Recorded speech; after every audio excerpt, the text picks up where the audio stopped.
आज हम रीजनिंग का प्रैक्टिस सेट 25 देखेंगे। इसमें रीजनिंग के 20 इंपॉर्टेंट प्रश्न है।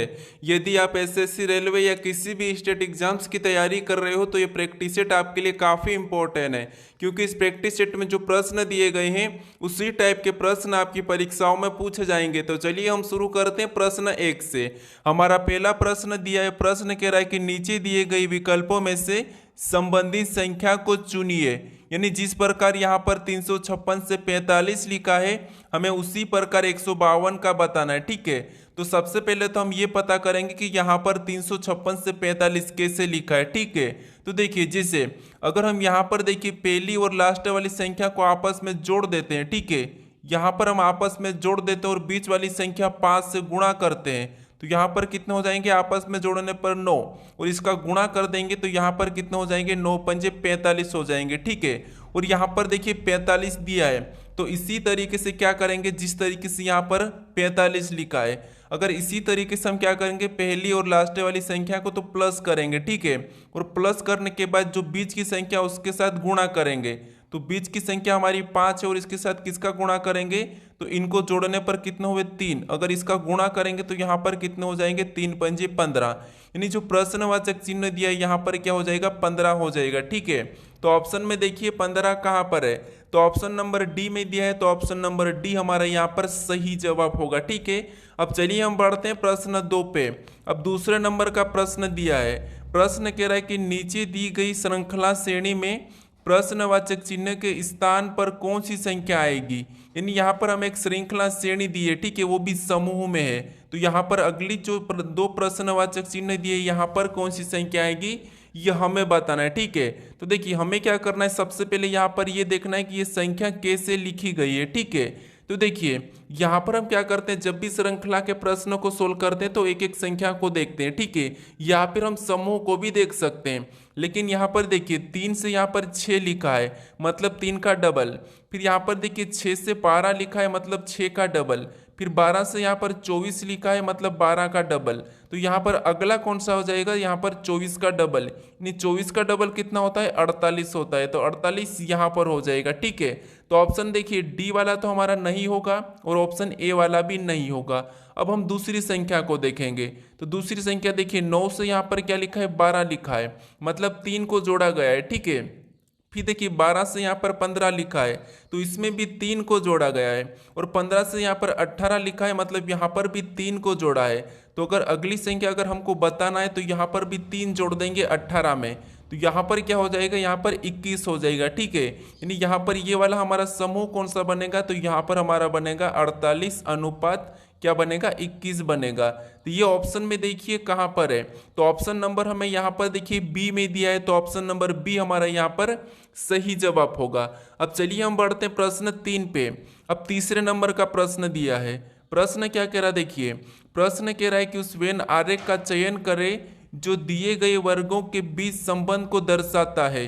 यानी यहाँ पर देखिए हमें दिया है कलम दिया है, किताब दिया है और रबर दिया है, इसका वेन आरेख कैसा बनेगा ये प्रश्न पूछा गया है। ठीक है, तो ये एसएससी सीजीएल का प्रश्न है। देखिए तो हमें क्या करना है, सबसे पहले मैं आपको बता चुका हूँ कि जब भी वेन आरेख के प्रश्न को सोल्व करना है तो सबसे पहले हमें क्या करना है, जो शब्द दिए इनको आपस में क्या संबंध है या नहीं ये ध्यान से देखना है। अगर फिर भी कुछ समझ नहीं आता है तो फिर आपको क्या करना है, किसी भी एक शब्द का आरेख बनाना है। जैसे यहाँ पर मान लीजिए हम कलम का बनाया था, ठीक है, तो ये हमने कलम का डायग्राम बना लिया। उसके बाद हम क्या करेंगे, दूसरे शब्द का बनाएंगे, यानी दूसरा शब्द हमें यहाँ पर दिया है किताब, तो किताब का बनाने से पहले हम क्या करेंगे, यहाँ पर जो हमने कलम का बनाया है इसमें आपस में कोई संबंध है या नहीं ये देखेंगे। ठीक है, तो यहाँ पर देखिए कलम और किताब में आपस में कोई संबंध नहीं है। क्यों नहीं है, क्योंकि देखिए भले ही कलम किताब पे चलती है लेकिन हम कलम को किसी और जगह भी चला सकते हैं। ठीक है, तो इसीलिए इसका आपस में कोई संबंध नहीं है,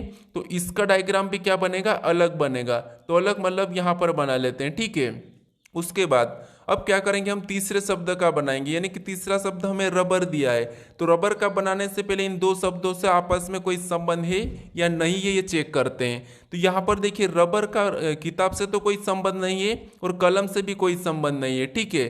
तो यहाँ पर ये भी क्या अलग बनेगा। तो ऑप्शन में हम देखेंगे कि ये अलग अलग वाले इस प्रकार के कहाँ पर है। तो ऑप्शन नंबर देखिए हमें सी में दिया है, तो ऑप्शन नंबर सी हमारा यहाँ पर सही जवाब होगा, ठीक है।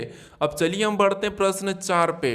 अब चौथे नंबर का प्रश्न दिया है। प्रश्न कह रहा है कि एक निश्चित कूट भाषा में यदि EAR को 2037 और PBU को 2341 लिखा जाता है तो उसी कूट भाषा में DIG को कैसे लिखा जाएगा, ये प्रश्न पूछा है, ठीक है। ये प्रश्न भी SSC CGL में ही पूछा गया था। तो अब देखिए यहाँ पर हम क्या करेंगे। सबसे पहले तो देखिए मैं आपको बता चुका हूँ कि जब हमें दो एग्जाम्पल दिए जाते हैं, ठीक है, तो हम क्या करते हैं वहाँ पर अगर उसी के अक्षर हमें पूछे जाते हैं तो इनके कोट हम चुरा लेते हैं। लेकिन यहाँ पर देखिए हम क्या करेंगे, यहाँ पर अलग अक्षर है तो फिर हम यहाँ पर इनका कोड निकाल लेंगे। तो कोड निकालने तो ध्यान से देखिए, जिससे यहाँ पर अगर हम देखते हैं तो ई 5 नंबर पे आता है और यहाँ पर देखिए 20 लिखा है, तो इसका मतलब ये कि ज़्यादा लंबा है। तो फिर क्या करना है, मैं आपको बता चुका हूँ कि क्रॉसिंग मेथड यूज करना है, जिससे यहाँ पर R 18 नंबर पे आता है लेकिन यहाँ पर 20 लिखा है, मतलब 2 प्लस करके लिखा है, ठीक है। फिर ए हमारा एक नंबर पे आता है और यहाँ पर 3 लिखा है तो यहाँ पर भी 2 प्लस किया है। फिर देखिए ई हमारा 5 नंबर पे आता है लेकिन यहाँ पर 7 लिखा है, मतलब यहाँ पर भी 2 प्लस किया है, ठीक है। तो वैसा ही हम यहाँ पर चेक करते दूसरे एग्जाम्पल में। तो यहाँ पर देखिए ई हमारा 21 नंबर पे आता है लेकिन यहाँ पर 23 लिखा है, यानी यहाँ पर भी 2 को जोड़ा गया है। उसके बाद यहाँ पर बी हमारा 2 नंबर पे आता है लेकिन यहाँ पर 4 लिखा है तो यहाँ पर भी 2 प्लस किया है। फिर देखिए पी हमारा 16 नंबर पे आता है लेकिन यहाँ पर 18 लिखा है, यानी यहाँ पर भी 2 को जोड़ा गया है। तो हम क्या करेंगे, यहाँ पर भी पीछे से लिख के 2 को जोड़ लेंगे, ठीक है। तो जी हमारा 7 नंबर पे आता है, 2 को जोड़ देंगे तो यहाँ पर कितने हो जाएंगे, 9 हो जाएंगे। उसके बाद आई हमारा कितने नंबर पे, 9 नंबर पे आता है, इसमें भी 2 जोड़ देंगे तो यहाँ पर कितने हो जाएंगे, 11 हो जाएंगे, ठीक है। उसके बाद डी हमारा ABCD में 4 नंबर पे आता है और इसमें भी हम 2 जोड़ देंगे तो यहाँ पर कितने हो जाएंगे, 6 हो जाएंगे। यानी 91 16 हमें ऑप्शन में देखना है। तो ऑप्शन नंबर देखिए बी में दिया है, तो ऑप्शन नंबर बी हमारा यहाँ पर सही जवाब होगा, ठीक है। अब चलिए हम बढ़ते हैं प्रश्न 5 पे। अब 5 नंबर का प्रश्न दिया है। प्रश्न कह रहा है, देखिए प्रश्न कह रहा है कि निम्नलिखित प्रश्न में प्रश्न चिन्ह के स्थान पर कौन सी संख्या आएगी। यानी यहाँ पर हमें एक प्रश्नवाचक चिन्ह दिया है, यहाँ पर कौन सी संख्या आएगी ये प्रश्न पूछा है, ठीक है। तो जब भी इस टाइप का प्रश्न पूछा जाता है तो मैं आपको बता चुका हूँ कि कैसे सोल्व करना है। जो प्रश्नवाचक चिन्ह दिया है, ठीक है, इसी की जगह बाकी की संख्या कैसे लिखी है ये सबसे पहले तो आपको पता करना है, ठीक है। तो जिससे यहाँ पर हम क्या पता करेंगे कि जो 3 लिखा है ये कैसे लिखा है। इन दो संख्या को ऐसा क्या किया कि यहाँ पर ये 3 लिखा है, हम भी सेम तरीके से इन दो संख्या को वैसा ही करेंगे, ठीक है। चाहे जोड़ सकते, घटा सकते, माइनस का कुछ भी कर सकते, ठीक है। तो देखिए जैसे यहाँ पर अगर हम इन संख्या को आपस में जोड़ देते हैं तो यहाँ पर आपस में जोड़ने पर हमारे कितने हो जाएंगे, 27 हो जाएंगे, ठीक है। कितने हो जाएंगे, 13 और 14 को जोड़ेंगे तो 27, और 27 को अगर 9 से काटते हैं क्योंकि हमें तो 3 का पता करना है, तो इसको 9 से काटेंगे तो यहाँ पर हमारे बराबर कितने हो जाएंगे, 3। और देखिए यहाँ पर 3 दिया है। अब इसी तरीके से यहाँ पर चेक करते हैं, ठीक है। तो यहाँ पर देखिए 27 और 54 को क्या करना है, आपस में प्लस करना है, ठीक है। तो इनको प्लस करेंगे तो कितने हो जाएंगे, 81 हो जाएंगे, ठीक है। और 81 को भी क्या करना है हमें, यहाँ पर 9 से काटा था तो यहाँ पर भी 9 से काटना है। तो 81 को जब 9 से काटेंगे तो यहाँ पर हमारे बराबर कितने बचेंगे, 9 ही बचेंगे, ठीक है। तो जो प्रश्नवाचक चिन्ह दिया है यहाँ पर क्या आना चाहिए, 9 आना चाहिए। तो ऑप्शन में देखिए 9 है या नहीं है। अगर नहीं है तो दूसरा तरीका लगाएंगे, है तो फिर अपना वही सही जवाब है, ठीक है। तो ऑप्शन नंबर हमें यहाँ पर देखिए डी में दिया है, तो ऑप्शन नंबर डी हमारा यहाँ पर सही जवाब होगा। तो जब भी आपको लुप्त संख्या पूछी जाती है, जो प्रश्नवाचक चिन्ह दिया है उसी की जगह बाकी की संख्या कैसे लिखी है ये सबसे पहले आपको पता करना है, ठीक है। अब चलिए हम बढ़ते हैं प्रश्न 6 पे। अब 6 नंबर का प्रश्न दिया है। प्रश्न कह रहा है कि निम्नलिखित प्रश्न में दिए गए विकल्पों में से विषम अक्षर समूह का चयन करें। यानी यहाँ पर हमें कुछ विकल्प, 4 विकल्प दिए, इसमें संख्या लिखी है, ठीक है। इसमें से हमें विषम बताना है। तो अब देखिए क्या करना है, सबसे पहले तो आपको पता है हम संख्या को ध्यान से देखते हैं कि संख्या किसी का वर्ग लिखा है या किसी का घन लिखा है।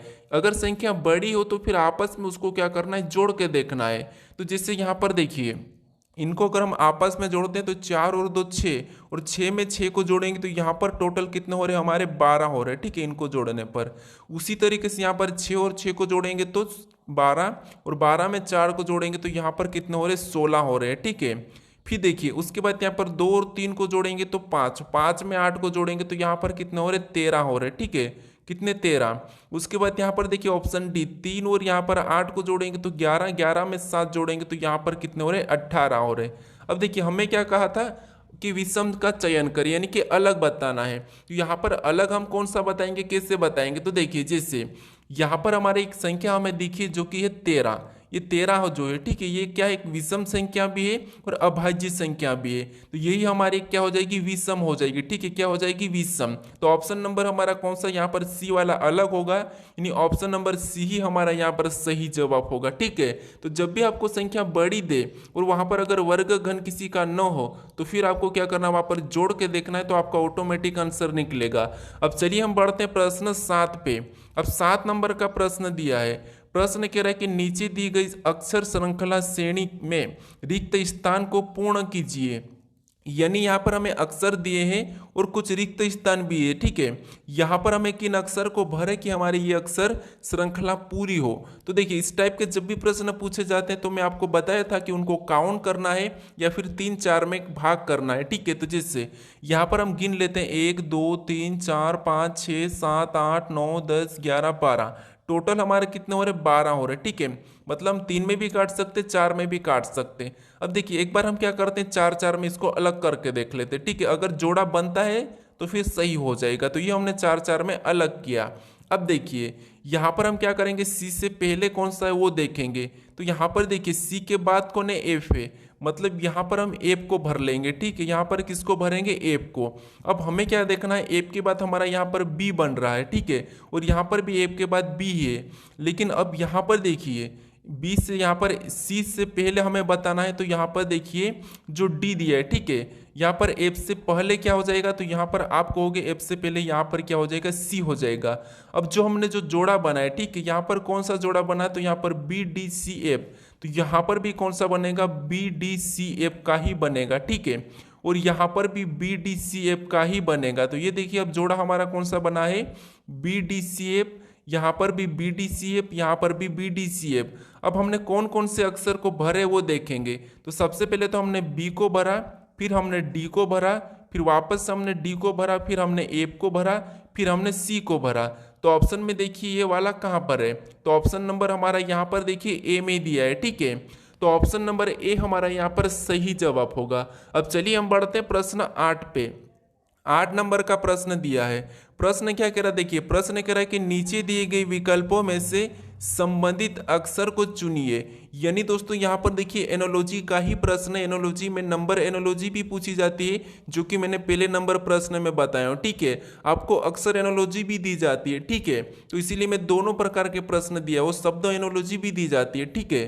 तो यहाँ पर देखिए हम यहाँ पर ये पता करेंगे कि यहाँ पर जो अक्षर दिए इसी का यहाँ पर ये इनको कैसे लिखा है, सेम उसी तरीके से हम यहाँ पर बताएंगे, ये आपको पता है, ठीक है। तो यहाँ पर देखिए जो अक्षर यहाँ पर दिए हैं अगर सेम अक्षर यहाँ पर रिपीट हो तो फिर आपको क्या करना है, यहाँ पर क्रॉसिंग मेथड यूज करना है। जैसे यहाँ पर देखिए यहाँ पर क्या किया है, तो यहाँ पर ई और ए ये बीच के, ठीक है, इनको तो यहाँ पर बीच में वैसा ही लिखा है, बस इनको क्या किया है आपस में बदल दिया है, ठीक है।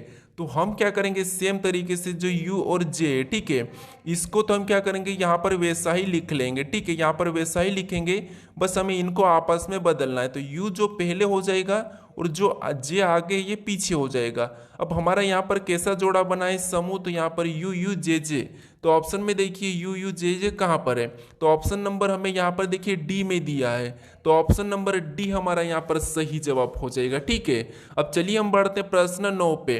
अब 9वें नंबर का प्रश्न दिया है, प्रश्न कह रहा है देखिए, प्रश्न कह रहा है कि ई एफ का भाई है, डी ई की पत्नी है, जी एच का पिता है, एफ जी की बहन है, ई जी से कैसे संबंधित है ये बताना है, ठीक है।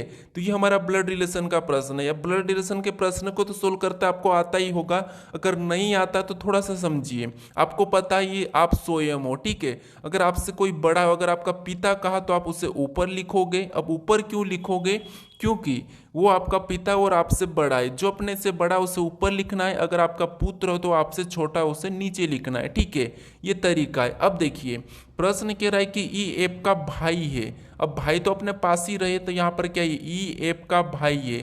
तो जो ई है, ठीक है, ये ई क्या है, तो ये ई क्या है, एफ का भाई है।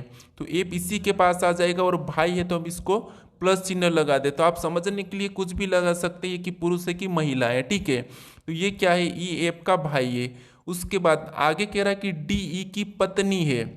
अब डी क्या है, तो ई की पत्नी है, मतलब डी नीचे, सॉरी यहाँ पर आ जाएगी। ठीक है, ये पत्नी है तो यहाँ पर बराबर का निशान लगा लेंगे। और डी क्या है, ई की पत्नी है, तो ये एक औरत है तो माइनस लगा लेते हैं। ठीक है, अब ये जोड़ा बना हमारा पति पत्नी का। पति पत्नी में आपको बराबर का चिन्ह लगाना ताकि ये पति पत्नी है। ठीक है, उसके बाद यहाँ पर देखिए जी एच का पिता है। अब जी क्या है, एच का पिता है। अब एच का पिता है तो एच इसके नीचे आ जाएगा क्योंकि वो क्या है, पिता है। यहाँ पर देखिए जी, सॉरी यहाँ पर क्या कह रहा है कि जी, यहाँ पर जी एच का पिता है, मतलब यहाँ पर जो जी है, ठीक है, ये क्या है, एच का पिता है, तो एच इसके नीचे आ जाएगा, मतलब पिता है तो ये पुरुष हो जाएगा। ठीक है, अब देखिए आगे प्रश्न कह रहा है कि एफ जी की बहन है। अब एफ क्या है, तो एफ जी की बहन है, मतलब ये भी भाई बहन में चले जाएंगे। और एफ क्या है, जी की बहन है। ठीक है, तो इसको हम औरत लगा देते हैं। उसके बाद अब देखिए यहाँ तक हमारा पूरा हुआ। अब प्रश्न कह रहा है कि ई जी से कैसे संबंधित थे।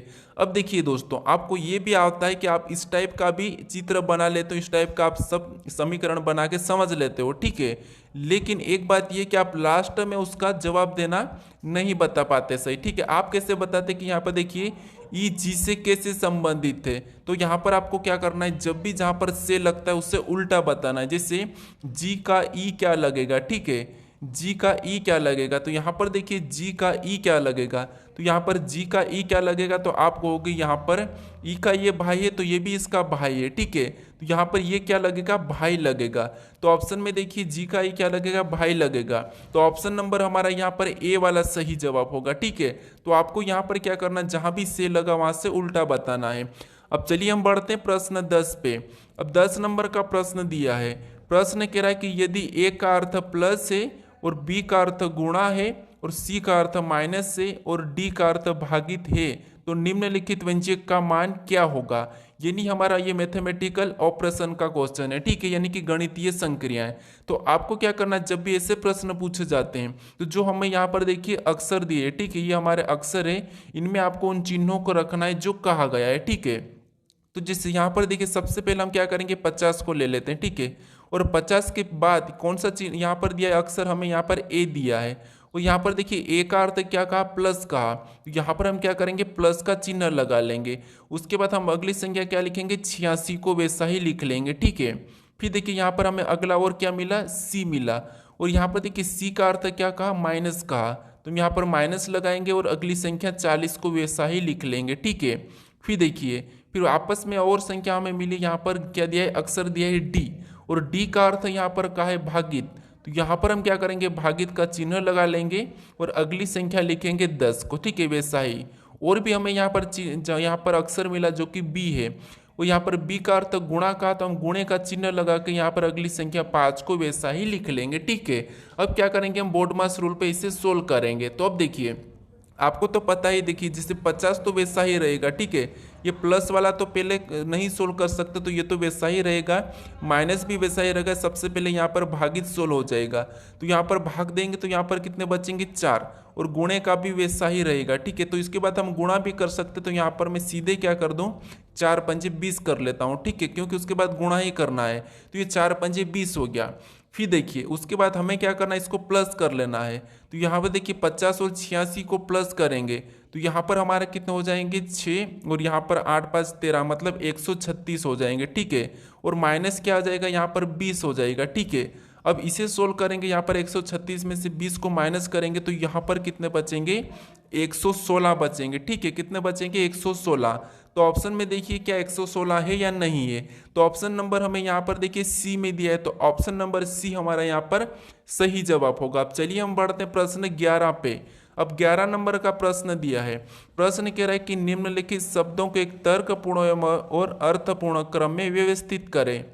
यानी यहाँ पर हमें दिया है, पहला तो दिया है खाओ, दूसरा दिया है फल, और तीसरा बीज, और चौथा तोड़ो, और पांचवा दिया है पौधा। तो इसको क्या करना है, अर्थक्रम एवं यहाँ पर देखिए तर्कपूर्ण एवं अर्थपूर्ण में व्यवस्थित करना है। यानी दोस्तों यहाँ पर थोड़ा सा आपको समझना है, जब भी इस टाइप का प्रश्न मिले तो अर्थपूर्ण और तर्कपूर्ण का मतलब यही है कि या तो आप इसको घटते क्रम में लिख सकते हो या फिर इसको बढ़ते क्रम में। तो मान लीजिए हम घटते क्रम में देखते हैं, या कोई सा भी एक क्रम आपको ऑप्शन में देखने को मिलेगा। तो यहाँ पर देखिए घटते क्रम की बात करते हैं या फिर बढ़ते क्रम की। अगर बढ़ते क्रम की बात करते तो यहाँ पर देखिए सबसे पहले क्या होगा, एक बीज होगा, यानी तीसरे नंबर वाला पहले लेंगे, ठीक है। तो तीसरे वाला पहले लेंगे, उसके बाद जब बीज होगा तो वो क्या बनेगा, एक पौधा बनेगा। तो फिर कौन सा लेंगे, हम पांचवा लेंगे। फिर पांच के बाद पौधे के बाद क्या होगा, तो पौधे के बाद होगा फल, तो हम दूसरे नंबर वाले को लेंगे, ठीक है। और फल के बाद क्या होगा, तोड़ना, तो हम चौथे नंबर वाले को लेंगे। और तोड़ने के बाद क्या होता है, खाना, तो हम क्या करेंगे, लास्ट में पहले नंबर वाले को लेंगे, ठीक है। तो ऑप्शन में देखिए यहाँ पर 35, 24 एक कहाँ पर लिखा है, तो ऑप्शन नंबर हमें यहाँ पर देखिए कहाँ पर दिया है, ए में दिया है, ठीक है। तो ऑप्शन नंबर ए हमारा यहाँ पर सही जवाब होगा। अगर इसी को हम घटते क्रम में लिखते हैं तो फिर सबसे पहले एक नंबर आता है, ठीक है। लेकिन ऑप्शन में देखिए एक नंबर कहीं भी नहीं है, ठीक है। तो इसीलिए यहाँ पर तो बढ़ते क्रम में ही लिखा है, ठीक है। तो ऑप्शन हमारा ए वाला सही होगा। अगर कभी कभी आप सोचते हो कि अगर आप इसको बढ़ते क्रम में लिख लेते हो और ऑप्शन में नहीं मिलता, तो फिर आप क्या करते हो कि प्रश्न तो गलत आया है, एग्जाम ने प्रश्नों को गलत दिया था, लेकिन नहीं, आपको इसको घटते क्रम में भी देखना है, ठीक है। अब चलिए हम बढ़ते हैं प्रश्न 12 पे। अब 12 नंबर का प्रश्न दिया है। प्रश्न कह रहा है कि एक डिजिटल घड़ी में 7:40 का दर्पण प्रतिबिंब क्या होगा। यानी मैं ये कल के प्रैक्टिस सेट में बोला था कि इसका प्रश्न में, यानी कि इसका जवाब मैं लास्ट में दूंगा, ठीक है। मैंने बताया था कि आपको कमेंट करने का, लेकिन आपने कमेंट नहीं किया है, तो कोई बात नहीं, मैं आपको बताता हूँ, ठीक है। किसी ने किया है, उनका भी गलती जवाब आ रहा था, लेकिन कोई बात नहीं, आप समझ लीजिए। जैसे जब भी आपको देखिए, आपको पता है जब भी हमें क्या दर्पण पूछा जाता है, ठीक है, तो हम इसको क्या करते हैं, 11:60 में से घटा लेते हैं, ठीक है। क्या करते हैं, 11:60 में से इस समय को 7:40 को घटा लेते हैं, ठीक है। तो इसको 7:40 को 11:60 में से घटाएंगे तो यहाँ पर 11:07 में से, तो यहाँ पर 4 बचेगा, और इधर हमारा कितना बचेगा, 20 बचेगा, ठीक है। ये माइनस करेंगे, यानी कि 4:20 आ रहा, तो ये समय हमारा सही हो जाता है, ठीक है, जब भी किसी घड़ी में दर्पण प्रतिबिंब पूछा जाता है तो। लेकिन यहाँ पर थोड़ा सा प्रश्न को समझना है आपको, ठीक है। प्रश्न ये कह रहा था कि यहाँ पर डिजिटल घड़ी में, क्या कह रहा था, डिजिटल घड़ी में कहा था, ठीक है।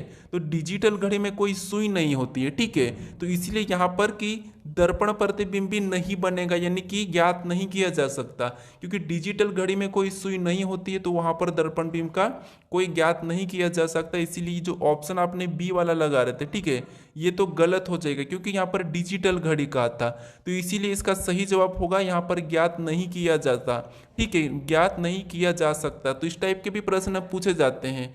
अब चलिए हम बढ़ते प्रश्न 13 पे। अब 13 नंबर का प्रश्न दिया है। प्रश्न कह रहा है कि यदि एप्पल बराबर 521 और मोबाइल बराबर 612 लिखा है, तो यहाँ पर एक्सप्लेन बराबर क्वेश्चन मार्क देके हमसे पूछा है, ठीक है। तो देखिए सबसे पहला हमें क्या करना है, यहाँ पर पता करना है कि एप्पल बराबर 521 कैसे लिखा है और मोबाइल बराबर 612 कैसे लिखा है। सेम तरीके से एक्सप्लेन का बताना है, ठीक है। तो देखिए जैसे हम क्या करेंगे, यहाँ पर सबसे पहले तो देखिए ध्यान से देखते हैं, यहाँ पर अगर इन अक्सर का हम क्या करते हैं, अंकों में लिखते हैं, फिर भी 521 तो ज़्यादा बड़ी संख्या है, तो फिर आपको क्या करना है, यहाँ पर गिनना है। जैसे 1 2 3 4 5, इनको सभी को गिनने पर हमारे कितने हो रहे, तो इन जो लेटर कितने 5 है, ठीक है। यहाँ पर कितने 5 है, तो ये हमने 5 लिखा। अब यहाँ पर क्या लिखा है, तो 521 लिखा है। अगर हम 5 को 521 कैसे बना, तो यहाँ अगर 5 का घन करते हैं तो 5 का घन कितना होता है, 125 होता है, ठीक है। और इसको अगर हम पीछे से लिखते हैं, यानी कि यहाँ पर क्रॉसिंग मेथड, ठीक है, तो यहाँ पर देखिए 5, फिर यहाँ पर 2, उसके बाद यहाँ पर देखिए 1, यानी हमारे यहाँ पर देखिए 521 बन चुका है, ठीक है। और यहाँ पर देखिए 521 लिखा है। अगर यही तरीके से अगर यहाँ पर मोबाइल का लिखा हो तो हम सेम तरीके से इसका बता देंगे, ठीक है। तो मोबाइल का चेक करते हैं। अब यहाँ पर देखिए 1 2 3 4 5 6, यहाँ पर टोटल कितने 6 लेटर है, ठीक है। और 6 का क्या करना है, घन करना है। तो 6 का घन कितना होता है, 216 होता है, ठीक है। और इसको भी हमें क्रॉसिंग मेथड में लिखना है, 6 उसके बाद 1 फिर उसके बाद 2, तो यहाँ पर देखिए ये भी 612 बन चुका है और यहाँ पर 612 दिया है, ठीक है। तो इसका मतलब ये है कि हमें क्या करना है, अक्षर को काउंट करना है और उसका घन करके उसको उल्टा लिखना है। जिससे यहाँ पर काउंट करते हैं 1 2 3 4 5 6 7 8, यहाँ पर टोटल हमारे कितने 8 है। अब हमें क्या करना है, 8 का तो घन करना है, ठीक है। अब 8 का घन कितना होता है आपको पता होना चाहिए, कितना होता है 512 होता है, ठीक है। और इसको क्या करना है, उल्टा लिखना है। तो 2 को आगे लिखेंगे तो ये 2 हो जाएगा, फिर 1 को तो वैसा ही लिखेंगे तो 1 वैसे यही रहेगा और 5 को पीछे लिखेंगे तो यहाँ पर हमारा क्या हुआ, यहाँ पर देखिए 215। तो ऑप्शन में देखिए 215 कहाँ पर है, तो ऑप्शन नंबर हमें यहाँ पर बी में दिया है, तो ऑप्शन नंबर बी हमारा यहाँ पर सही जवाब होगा, ठीक है। तो यहाँ पर आपको सबसे पहले तो यही पता करना है कि जिस तरीके से यहाँ पर लिखा था वो यहाँ पर लिखा था उसी तरीके से इसका बताना है, ठीक है। अब चलिए हम बढ़ते हैं प्रश्न 14 पे। अब 14 नंबर का प्रश्न दिया है। प्रश्न कह रहा है कि एक पंक्ति में रवि बाएं छोर से 19वां है, यदि रोहन बाएं से 8वां है तब उनके बीच में कुल कितने व्यक्ति है। यानी दोस्तों यहाँ पर देखिए, यहाँ पर ये कहा है कि 2 लड़के हैं, ठीक है। और उन एक लड़का जैसे रवि बाएं से 19वां है और रोहन भी बाएं से 8वां, यानी कि दोनों तरफ से बाएं बाएं का ही है, ठीक है, इनका स्थान। और पूछा है कि इनके बीच में कितने व्यक्ति है। तो यहाँ पर एक तो तरीका ये है कि आपको क्या करना है, जो 19 दिया है, ठीक है, इसमें इसका बाएं वाला स्थान 8वां है, इसको घटा लेते हैं, ठीक है। तो यहाँ पर 19 में से 8 को हम क्या करते हैं, घटा लेते हैं। तो यहाँ पर हमारे कितने बचते हैं, 11, और 11 में से 1 को और घटाना, तब जाके आपका क्या होगा, यहाँ पर आंसर आ जाएगा, ठीक है, यानी कि 10 व्यक्ति। लेकिन आप एक तरीके से और भी सोल्व करते हैं, जैसे यहाँ पर देखिए 8 है, ठीक है, और इधर एक तरफ 19 है। हमें क्या करना है, यहाँ पर बीच के बताना है, ठीक है। तो हम क्या करते हैं, 9 से गिनते हैं, यानी कि 9 10 11 12 13 14 15 16 17 18, ये 18 हमारे 20 तक हो जाएंगे, ठीक है। क्या होंगे एक बार और समझिए, जैसे यहाँ पर हमें बीच के बताना, तो 9 से गिनेंगे तो 9 से 9 10 11 12 13 14 15 16 17 18, ये बीच के है, ठीक है। तो इनको गिनेंगे तो 1 2 3 4 5 6 7 8 9 10, यानी कि बीच के कितने 10 है। यहाँ पर भी हमारा 10 आया था और यहाँ पर भी 10 है, यानी यहाँ पर आंसर हमारा क्या होगा, 10 होगा, ठीक है। तो ऑप्शन नंबर बी हमारा यहाँ पर सही होगा।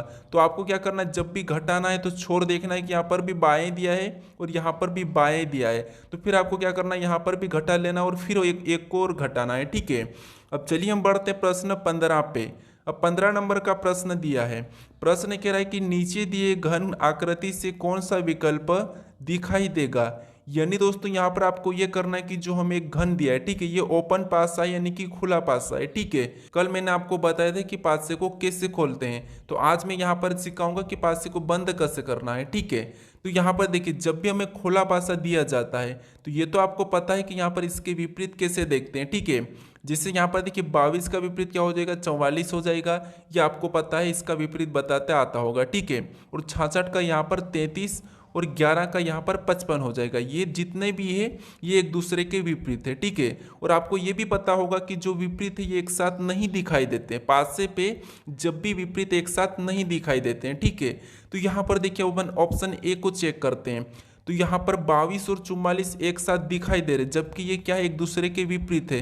तो विपरीत तो एक साथ नहीं दिखाई देते हैं, तो ये फिर कैसे दिखाई दे रहे, तो इसीलिए ये नहीं बना सकते हैं, ठीक है। उसके बाद अब यहाँ पर देखेंगे तो 11 का विपरीत क्या है, 55 है, नहीं दिख रहा है। 44 का विपरीत 22 से नहीं दिख रहा है। 66 का विपरीत क्या है हमारा, 33 से, वो भी नहीं दिख रहा है। मतलब इससे हम बना सकते हैं, ठीक है। उसके बाद यहाँ पर देखिए, यहाँ पर 66 और 33 एक दूसरे के विपरीत है, लेकिन यहाँ पर एक साथ दिखाई दे रहे हैं, तो इसे भी हम नहीं बना सकते हैं। यहाँ पर हमारे 11 और 55 एक साथ दिखाई दे रहे हैं, लेकिन एक दूसरे के विपरीत है, तो ये भी हम नहीं बना सकते हैं। हमें कहा था कि कौन सा विकल्प बनेगा, ठीक है, दिखाई देगा, तो ऑप्शन हमारा यहाँ पर बी वाला सही जवाब होगा, ठीक है। अब चलिए हम बढ़ते हैं प्रश्न 16 पे। अब 16 नंबर का प्रश्न दिया है। प्रश्न कह रहा है कि दिए गए कथन को सत्य मानिए और बताइए कौन सा निष्कर्ष कथनों का तार्किक रूप से अनुसरण करता है। यानी आपको यहाँ पर जो कथन दिया है उसको सत्य माना है, उसके बारे में निष्कर्ष क्या कहा हमें यह बताना है, ठीक है। तो देखिए, जिससे यहाँ पर हमें कथन पहला क्या कह रहा है, तो सभी यू एम है, यानी ये जितने भी यू है, ठीक है, ये जितने भी यू क्या है, तो ये सभी की सभी एम है, मतलब एम के अंदर है, ठीक है। एम के अंदर है तो एम का कैसा बनेगा, ऐसा बन जाएगा, यानी कि एम है। उसके बाद अब हमें यहाँ पर कह रहा है दूसरा कि कुछ GM है। अब कुछ GM है, ठीक है। तो यहाँ पर हमें कहा कि कुछ GM है, तो G मतलब यहाँ पर कुछ वाला ऐसा बन जाएगा, M से बनेगा, ठीक है। तो ये कुछ G क्या है, M है। अब देखिए इसके बारे में निष्कर्ष क्या कह रहा है, हमें ये देखना है। तो पहला निष्कर्ष कह रहा है कि कुछ GM है, ठीक है। अगर ये गलत कहा तो उसका गलत मानना है, सही कहा तो सही। अब देखिए कुछ GU है, यहाँ पर क्या कहा है कि कुछ GU है, तो यहाँ पर G और यहाँ पर तो हमें कुछ नहीं दिख रहा है, तो इसीलिए ये तो गलत है, ठीक है। उसके बाद अब देखिए यहाँ पर कुछ GM है, यहाँ पर देखिए कुछ GM है, मतलब ये तो हमें दिख रहा है कि कुछ G क्या है, M है, मतलब ये दूसरा वाला क्या कह रहा है, सही कह रहा है, ठीक है। क्योंकि पहला वाला कह रहा है कि कुछ GU है, तो यहाँ पर G और U का कोई संबंध नहीं दिख रहा है, तो हमें यहाँ पर कुछ वाला कैसे लेंगे। लेकिन दूसरा कह रहा है कि कुछ GM है, तो यहाँ पर देखिए कुछ GM है, मतलब ये हमें दिख रहा है, ठीक है। तो ये वाला सही कह रहा है, मतलब यहाँ पर देखिए केवल हमारा निष्कर्ष दूसरा अनुसरण करता है, ठीक है। तो ऑप्शन नंबर हमारा यहाँ पर बी वाला क्या होगा, सही जवाब होगा। ये सिलिज्म का प्रश्न है। अब चलिए हम बढ़ते हैं प्रश्न 17 पे। अब 17 नंबर का प्रश्न दिया है। प्रश्न कह रहा है कि यहाँ पर देखिए नीचे दी गई आकृति में कितने वर्गों की संख्या है। यानी दोस्तों यहाँ पर आपको वर्गों की संख्या बताना है। तो आपको पता है जब भी वर्गों की संख्या बताना है तो मैं आपको बताया था मेरा आकृति वाले वीडियो में कि कैसे बताना है। जिससे आपको कॉलम में संख्या लिखना है, यहाँ पर 1 लिखेंगे, फिर ये दूसरा है तो 2 लिखेंगे, यहाँ पर तीसरा है तो 3। सेम उसी तरीके से देखिए एक बार और बताता हूँ। यहाँ पर क्या करना है, 1 को लिखना है, फिर आपको यहाँ पर 2 लिखना है, फिर यहाँ पर आपको 3 कॉलम है, तो फिर वैसे ही ऊपर लिखना है, जैसे 1, फिर यहाँ पर 2, फिर यहाँ पर 3, फिर यहाँ पर 4, फिर यहाँ पर 5, फिर 6, फिर यहाँ पर 7। हमारे इधर 7 कॉलम है। अब मैं आपको ये भी बताया था कि आपको क्या करना है, ऐसा लिखने के बाद फिर आपको क्या करना है, लास्ट से लास्ट वाले के साथ गुणा करना है, ठीक है। तो जैसे इसका और इसके साथ गुणा करेंगे तो देखिए 7 गुणे क्या करेंगे, हम 3 कर लेंगे, ठीक है। उसके बाद फिर हम क्या करेंगे, यहाँ पर 6 और 2 का भी आपस में गुणा कर लेंगे, ठीक है। क्या करना है, लास्ट से लास्ट वाली का ही गुणा करना है। फिर हम क्या करेंगे, 5 और 1 का गुणा करेंगे, तो 5 गुणे यहाँ पर 1 लिखेंगे, ठीक है। फिर जो संख्या में यहाँ पर जो संख्या बची है उसे छोड़ देना है, जो बच गई उससे कोई मतलब नहीं रखना है। अब गुणा करेंगे तो यहाँ पर 7 त्रिया कितना होते हैं, 21 होते हैं, और यहाँ पर 6 दूना कितना होते हैं, 12 होते हैं, और यहाँ पर देखिए 5 से कम 5 ही हो जाएगा, ठीक है। अब इन सभी को हम जोड़ देते हैं तो 21 और 12 हमारे कितने होंगे, 33, और 33 में 5 को जोड़ेंगे तो हमारे यहाँ पर कितने हो जाएंगे, 38 हो जाएंगे, ठीक है। यानी यहाँ पर इस आकृति में कितने यहाँ पर वर्गों की संख्या है, तो 38 से, यानी ये 38 हमारा सही जवाब होगा। ऑप्शन में देखिए ऑप्शन नंबर डी हमारा यहाँ पर सही जवाब होगा। अगर बीच में कुछ इस टाइप से बना हुआ रहता है, ठीक है, तो फिर आपको इसको और अलग से काउंट करना है। कैसे करते हैं, यहाँ पर भी आप 1 लिखते हैं, फिर यहाँ पर 2 लिखते हैं, फिर यहाँ पर 1 लिखते हैं, फिर यहाँ पर 2 लिखते हैं, लास्ट से लास्ट वाले से गुणा करते थे, यहाँ पर 2 दूना 4, फिर गुणा करते तो 1, यानी यहाँ पर टोटल हमारे 5 हो जाते हैं, ठीक है। इतने वाले में ये हमारा अलग से, लेकिन अभी तक हमारा ऑप्शन डी वाला यहाँ पर सही है, ठीक है। अब चलिए हम बढ़ते हैं प्रश्न 18 पे। अब 18 नंबर का प्रश्न दिया है। प्रश्न कह रहा है कि दिए गई विकल्पों में से ए बी रेखा का दर्पण प्रतिबिंब का चयन करें। यानी दोस्तों यहाँ पर देखिए ए बी रेखा दी है, ठीक है। तो इसका इधर दर्पण प्रतिबिंब कैसा बना है इन अक्षरों का, ये हमें बताना है। तो जब भी आपको दर्पण प्रतिबिंब पूछा जाता है और अक्षर दिए जाते हैं तो फिर आपको मैं बताया था कि आपको क्या करना है, वहाँ पर गलती पता करना है। तो सबसे पहले तो आपको पता है डी का बनेगा यहाँ पर दर्पण प्रतिबिंब, यानी कि डी इधर उल्टा हो जाएगा, ठीक है। तो यहाँ पर ऑप्शन में देखिए इसमें तो के बन रहा है, मतलब नहीं होगा। यहाँ पर के बन रहा है, ये भी नहीं होगा। ऑप्शन हमारे यहाँ पर 2 बच्चे हैं, सी और बी। अब देखिए उसके बाद यहाँ पर एस का बनेगा, तो एस का बनेगा तो इस यहाँ पर आके उल्टा बन जाएगा ऐसा। तो ऐसा समय यहाँ पर तो सीधा ही दिया है, तो ये भी सीधा ही दिया है, तो ये तो गलत हो जाएगा। यहाँ पर देखिए उल्टा दिया है, ठीक है। मतलब हमारा ऑप्शन भी अभी एक ही बच्चा है, तो यही वाला हमारा यहाँ पर सही जवाब होगा। हमें पूरा चेक करने की भी कोई ज़रूरत नहीं है, ठीक है। अब चलिए हम बढ़ते प्रश्न 19 पे। अब 19 नंबर का प्रश्न दिया है। प्रश्न कह रहा है कि उस विकल्प का चयन करें जो दी गई श्रृंखला में प्रश्नवाचक चिन्ह के स्थान पर आएगी। यानी यहाँ पर हमें जो प्रश्नवाचक चिन्ह दिया है, यहाँ पर कौन सा विकल्प आएगा ये हमें बताना है, ठीक है। तो ये हमारी एक श्रृंखला है। तो अब देखिए जब भी आपको ऐसे कचरे वाली श्रृंखला चले तो फिर हम आपको क्या करना है, सबसे पहले एक एक को देखना है। जैसे यहाँ पर जो निशान है सबसे पहले इधर गया, फिर अगली आकृति में नीचे झुका, फिर और अगली आकृति में इस साइड मुड़ा, तो अगली आकृति में आपको पता है ऊपर की ओर मुड़ जाएगा। ठीक है, तो ऑप्शन में ऊपर मुड़ा हुआ देख लीजिए, तो ऑप्शन ए में नहीं है, ऑप्शन सी में नहीं है, तो दो ऑप्शन हमारे ए से ही हट चुके हैं। ठीक है, उसके बाद आपको क्या करना है, किसी एक को और देखना है। तो किसी एक को किसको देखेंगे, तो देखिए मान लीजिए यहाँ पर जेड को देखते हैं। ठीक है, तो जेड के बाद यहाँ पर वाई लिखा है, मतलब जो जेड से पहले BCD में अक्षर आता है उससे लिखा है। ठीक है, यहाँ पर इस कोने पे था, लेकिन फिर आगे जाके इस कोने पे हो गया है। ठीक है, और यहाँ पर देखिए ये यहाँ पर हो चुका है। उसके बाद आगे हमारा एक्स लिखा है, एक्स मतलब इससे पहले आता है वो। ठीक है, लेकिन ये एक्स कहाँ पर लिखा, तो ये नीचे वाले कोने में चले गया। ठीक है, तो अगला जो अक्षर क्या होगा, डब्ल्यू होगा, और डब्ल्यू हमारा यहाँ पर इस कोने में चले जाएगा। तो इस कोने वाला हमें ऑप्शन में देखना है, तो यहाँ पर केवल हमें ऑप्शन डी में दिया है, तो यहाँ पर ऑप्शन डी ही हमारा क्या होगा, सही जवाब होगा। ठीक है, कौन सा होगा, ऑप्शन डी वाला। अब चलिए हम बढ़ते हैं प्रश्न 20 पे।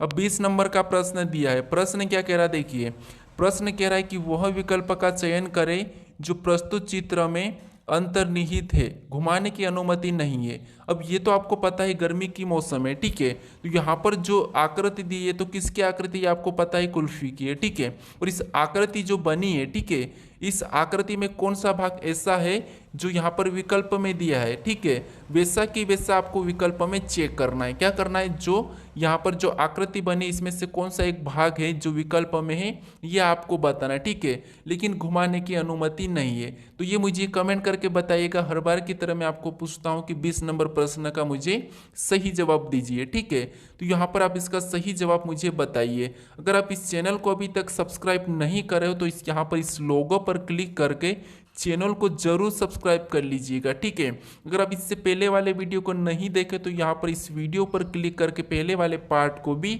जरूर देख लीजिएगा। अगर आपको इसकी प्लेलिस्ट चाहिए तो यहाँ पर क्लिक करके इसकी प्लेलिस्ट को भी जरूर देख लीजिएगा। अगर आप इस चैनल को अभी तक शेयर नहीं करे तो इस चैनल को भी शेयर और लाइक